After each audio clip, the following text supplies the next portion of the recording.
इस वीडियो में हम एक और एग्जांपल कंसीडर करेंगे वैलेंशियल इलेक्ट्रॉन पेयर रिपल्जन थ्योरी की। यहाँ हम ज्योमेट्री एक्सप्लेन करते हैं बेरिलियम क्लोराइड की।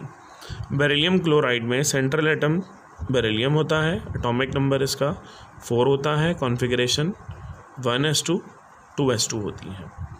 सेंट्रल एटम बेरिलियम के अराउंड 2 इलेक्ट्रॉन्स इसके अपने मौजूद होते हैं, क्योंकि ये ग्रुप नंबर 2A का मेंबर है, इसके अराउंड 2 इलेक्ट्रॉन होते हैं और ये बॉन्ड बना रहा है 2 अदर क्लोरीन के साथ। क्लोरीन जो कि हैलोजेंस हैं 7A से बिलोंग करते हैं, इनके वैलेंस शेल में 7 इलेक्ट्रॉन्स होते हैं।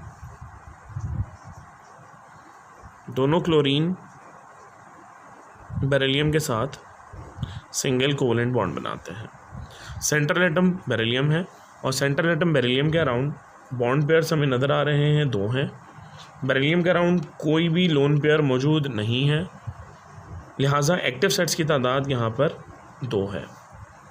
अगर 2 एक्टिव सेट होंगे तो 2 एक्टिव सेट्स में वो एक दूसरे से मैक्सिमम डिस्टेंस पर होंगे, जिसकी वजह से ज्योमेट्री जो होगी वो लीनियर होगी और लीनियर ज्योमेट्री में बॉन्ड एंगल 180 डिग्री होता है।